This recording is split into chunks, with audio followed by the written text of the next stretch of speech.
Hello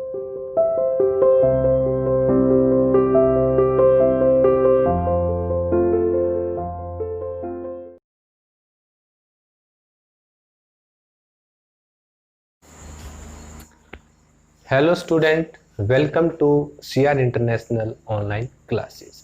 आज हम discuss करेंगे वैगनर कॉन्टिनेंटल ड्रिफ्ट थ्योरी कि Wegener continental drift theory, Wegener ने महाद्वीपीय विस्थापन का सिद्धांत है वो प्रस्तुत किया। मूलभूत से जो वैगनर था वो एक मौसम विज्ञानवेता था, एक मीटियोरोलॉजिस्ट था तथा वो एक जियोफिजिस्ट भी था, भूभौतिकविद भी था। लेकिन उसके दिमाग में खलल डालने वाले अनेक प्रश्न थे और जो इस गुत्थी को सुलझाने में लगा था कि एक ही टाइम पर यानी एक ही समय पर चेष्टा कर रहा था कि इतिहास के लंबे दौर में एक स्थान की जलवायु अनेक बार क्यों बदली, और वह इस गुत्थी को यानी इस रहस्य को सॉर्ट आउट करने में लगा हुआ था कि इतिहास के लंबे दौर में एक ही स्थान की जलवायु है वो अनेक बार क्यों बदली। अब वैगनर के दिमाग में जो खलल डाली, जिन्होंने उसके दिमाग में एक्साइटमेंट उत्पन्न की, वो एक्साइटमेंट उत्पन्न करने वाले जो पर्सन थे वो ये थे कि फर्स्ट, उष्णकटिबंधीय फर्न यानी सब ट्रॉपिकल फर्न लंदन, पेरिस और ग्रीनलैंड जैसी ठंडी जलवायु वाले क्षेत्रों में क्यों उगी होगी। कि सब ट्रॉपिकल जो फर्न है वो लंदन, पेरिस और ग्रीनलैंड जहां पर कोल्ड क्लाइमेट पाई जाती है यानी ठंडी जलवायु पाई जाती है, वहां पर क्यों उगी होगी। सेकंड, टुंड्रा प्रदेश की बर्फीली जलवायु में। अब टुंड्रा प्रदेश की जो बर्फीली जलवायु है जहां पर बर्फ ही बर्फ है, कोयले के भंडार क्यों पाए जाते हैं, कि वहां पर कोयले के जो भंडार हैं वो क्यों पाए जाते हैं।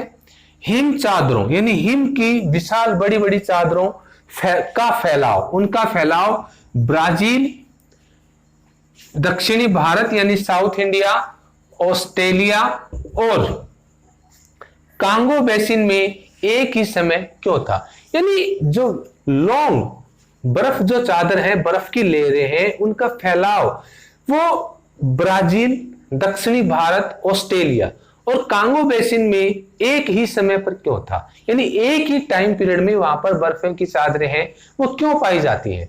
ठीक है, अब उसके लिए वैगनर उपयुक्त जलवायु संबंधी, ये ऊपर की जो जलवायु संबंधी तीन जो क्वेश्चन राइज अप हुए, संबंधी परिवर्तनों की व्याख्या करने के लिए वैगनर के पास दो पॉसिबिलिटीज हैं। यानी इन तीनों क्वेश्चंस की व्याख्या एक्सप्लेनेशन करने के लिए वैगनर के पास दो पॉसिबिलिटीज हैं, दो संभावनाएं हैं। यदि महाद्वीप अपनी जगह स्थिर रहे हैं यानी कॉन्टिनेंटल अगर अपनी जगह पर अपने प्लेस के ऊपर फिक्स रहे हैं तो जलवायु कटिबंध यानी जलवायु क्लाइमेटिक जोन एक प्रदेश से यानी one place to another place वो ट्रांसफर होते रहे हैं। ठीक है, अगर वैगनर कहता है कि जो कॉन्टिनेंट हैं अगर वो अपनी जगह पर फिक्स हैं, उनमें कोई मूवमेंट नहीं है, कॉन्टिनेंट में अगर कोई मूवमेंट नहीं हुई है तो जो क्लाइमेटिक जोन है वो one place to another place वो ट्रांसफर करते रहे हैं। ठीक है, सेकंड पॉसिबिलिटीज क्या है कि सेकंड पॉसिबिलिटीज ये है यदि जलवायु कटिबंध यानी क्लाइमेट जोन अगर अपनी जगह फिक्स हैं, अपनी जगह पर फिक्स रहे हैं, कोई मूवमेंट नहीं की है, तो महाद्वीप यानी कॉन्टिनेंट है वो move from one place to another place, वो एक प्लेस से दूसरे प्लेस में कॉन्टिनेंट है वो मूव करते रहे हैं। अब देखो एक चीज तो है, या तो क्लाइमेटिक जोन ने मूव किया है वन प्लेस से अनदर प्लेस, या कॉन्टिनेंट ने मूव किया है, दोनों में से एक चीज ने तो मूव किया है। ठीक है, अब देखो क्या था कि दो पॉसिबिलिटीज थी कि जलवायु कटिबंध या तो जलवायु जो क्लाइमेटिक जोन है वो मूव किए हैं या फिर कॉन्टिनेंट मूव किए हैं। तो जलवायु कटिबंध की जो पॉसिबिलिटीज थी उसको वैगनर ने आधार नहीं बनाया, क्योंकि जलवायु कटिबंध की जो पोजीशन है वो निर्धारित करती है सनरेज के ऊपर, कि जलवायु कटिबंध है वो सूर्य के द्वारा उनकी लोकेशन है वो निर्धारित होती है। तो जलवायु कटिबंध के स्थानांतरण की बात सोचने में अनेक दिक्कतें थी कि जलवायु जो कटिबंध है यानी क्लाइमेटिक जोन है वो मूव किए हैं, इस बात को सोचने में काफी प्रॉब्लम्स हैं वो थी। क्योंकि पृथ्वी पर जलवायु कटिबंध का वितरण सूर्य द्वारा नियंत्रित होता है, कि पृथ्वी के ऊपर जो जलवायु कटिबंध है उनका जो वितरण है वो सूर्य द्वारा नियंत्रित होता है। तो क्लाइमेटिक जोन के मूवमेंट के बारे में थिंक करना या विचार करना है वो काफी प्रॉब्लमेटिक था, काफी उसमें दिक्कतें थी। तो वैगनर ने क्या किया कि अतः पूर्वकालीन जलवायु के विभेदों को स्पष्ट करने के लिए वैगनर ने महाद्वीपीय विस्थापन वाली दूसरी संभावना को अपने सिद्धांत का आधार है वो बनाया। कि उन्होंने क्या है कि कॉन्टिनेंटल ड्रिफ्ट थ्योरी का जो बेस बनाया, कि ये बेस बनाया कि जो महाद्वीप हैं वो एक स्थान से दूसरे स्थान पर ट्रांसफर है वो करते रहे हैं। अब आता है कि सिद्धांत की रूपरेखा, ठीक है, सिद्धांत की रूपरेखा, वैगनर के कॉन्टिनेंटल ड्रिफ्ट थ्योरी सिद्धांत की रूपरेखा। इसमें इस सिद्धांत की आधारभूत संकल्पना यह थी कि लगभग 30 करोड़ यानी 30 करोड़ वर्ष पहले यानी अंतिम कार्बोनिफेरस युग में, कि 30 करोड़ वर्ष पहले अंतिम कार्बोनिफेरस युग में सभी महाद्वीप जुड़े हुए थे।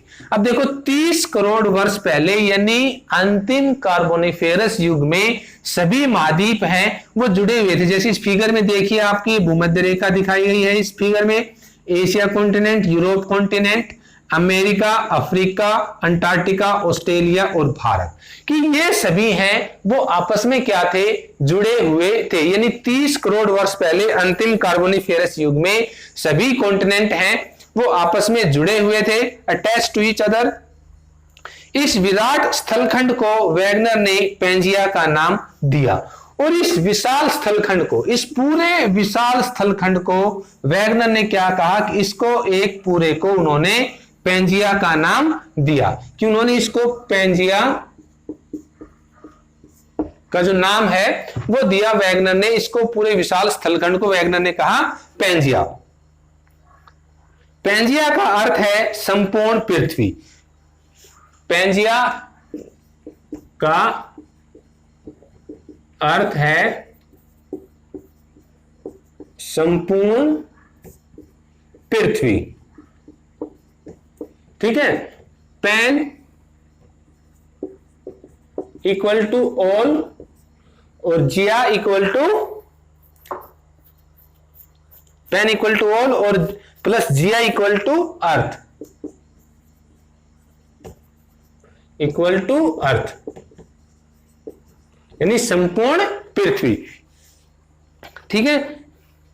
पेंजिया के चारों ओर एक महासागर फैला था जिसका नाम पैंथालसा रखा गया। अब इस पेंजिया के, ठीक है, इस पेंजिया के चारों ओर एक महान या विशाल महासागर था जिसको वैगनर ने कहा पैंथालसा। पैंथालसा का अर्थ है संपूर्ण जल, ठीक है। कि ये एक जो सभी महाद्वीप थे वो आपस में जुड़े हुए थे, ठीक है। वैगनर ने कहा कि अंतिम कार्बोनिफेरस युग में यानी 30 करोड़ वर्ष पहले अंतिम कार्बोनिफेरस में सभी कॉन्टिनेंट है वो आपस में जुड़े हुए थे, अटैच टू ईच अदर, ठीक है। सभी कॉन्टिनेंट हैं वो अटैच टू ईच अदर, आपस में जुड़े हुए थे। उस विशाल एक पिंड को यानी विशाल एक चट्टान को जो वैगनर ने क्या है उसको एक पेंजिया का नाम दिया। पेंजिया का अर्थ है संपूर्ण पृथ्वी, पेन इक्वल टू ऑल और जिया इक्वल टू अर्थ, यानी संपूर्ण पृथ्वी। और इस पेंजिया के चारों ओर एक उथला महासागर था जिसको वैगनर ने नाम दिया पैंथालसा। पैंथालसा का अर्थ है संपूर्ण जल, ठीक है। पैंथालसा का अर्थ है संपूर्ण जल। पेंजिया के मध्य में एक उथला सागर टेथिस विद्यमान था। अब उन्होंने कहा कि पेंजिया के मध्य में, ये पेंजिया और इसके मध्य में एक उथला सागर यानी मिडल में एक उथला सागर टेथिस था, जहां आज हमारा हिमालय पर्वत है, ठीक है। कि यहां पर एक उथला सागर टेथिस था। वैगनर ने तर्क के अनुसार लगभग 20 करोड़ वर्ष पहले इस विशाल स्थलखंड पेंजिया का विभाजन आरंभ हुआ। अब वैगनर के तर्क के अनुसार 20 करोड़ यानी 20 करोड़ वर्ष पहले जो विशाल भूखंड था इसका विभाजन है वो स्टार्ट हुआ, यानी इसके टुकड़े होने हैं वो स्टार्ट हुए। पैंजिया दो बड़े भूखंडों में टूटा। अब ये पैंजिया है, मान लो ये हमने मान लिया पूरा एक पैंजिया, ये दो बड़े टुकड़ों में टूटा। ठीक है, इसके दो टुकड़े हो गए। एक टुकड़ा है वो विभक्त, दो टुकड़ों में टूटा ये। एक टुकड़ा लारेशिया और दूसरा टुकड़ा गोंडवाना उत्तरी व दक्षिणी भूखंडों में विभक्त हुआ। यानी उत्तरी भाग तो ये तो बन गया आपका लारेशिया, ठीक है, और ये है आपका गोंडवाना।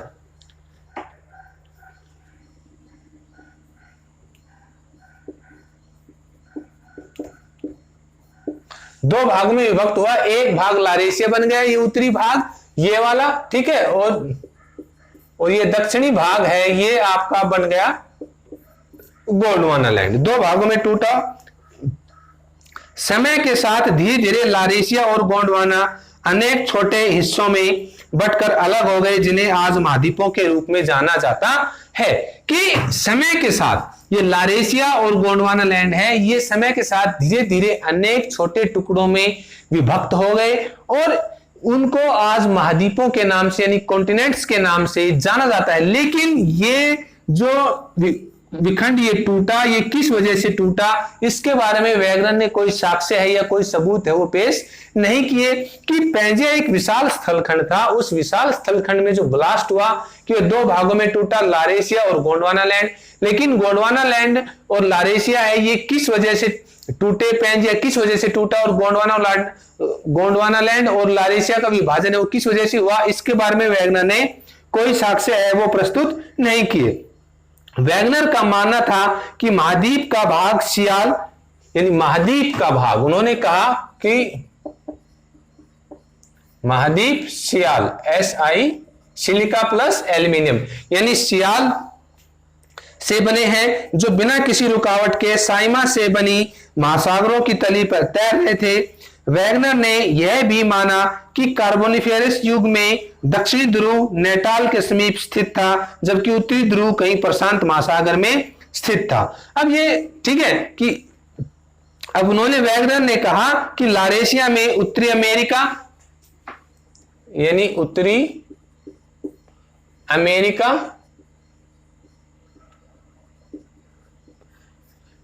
अमेरिका, ग्रीनलैंड तथा भारतीय उपमहाद्वीप, उत्तरी अमेरिका, ग्रीनलैंड, भारतीय उपमहाद्वीप, ठीक है, भारतीय उपमहाद्वीप के उत्तर में स्थित यूरेशिया के समस्त भाग शामिल थे। कि भारतीय उपमहाद्वीप के उत्तर में स्थित यूरेशिया के समस्त भाग शामिल थे। अब गोंडवाना लैंड में क्या था? गोंडवाना लैंड में थे आपके दक्षिण अमेरिका, अफ्रीका, ऑस्ट्रेलिया, दक्षिण अमेरिका,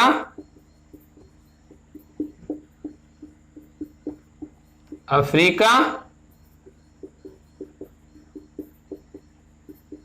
ऑस्ट्रेलिया, ठीक है, दक्षिण America, Africa, Australia, Arabia, Malaysia, east Indies और अंटार्कटिका शामिल थे। अब ये तो गोंडवाना लैंड में शामिल थे। अब जैसे हम भारत मानते हैं कि पेनिसुलर प्लेटू कि प्रायद्वीपीय पठार है, गोंडवाना लैंड का एक हिस्सा है, और प्रायद्वीपीय पठार में ही जो आपके कोयले के निक्षेप हैं वो ज्यादा पाए जाते हैं, क्योंकि वो टर्सरी युग की चट्टानों में कोयले के निक्षेप हैं वो पाए जाते हैं। तो इस प्रकार ये सिद्धांत की रूपरेखा है वो वैगनर ने तैयार की। बाकी इसके बारे में आगे हम नेक्स्ट वीडियो में डिस्कस करेंगे।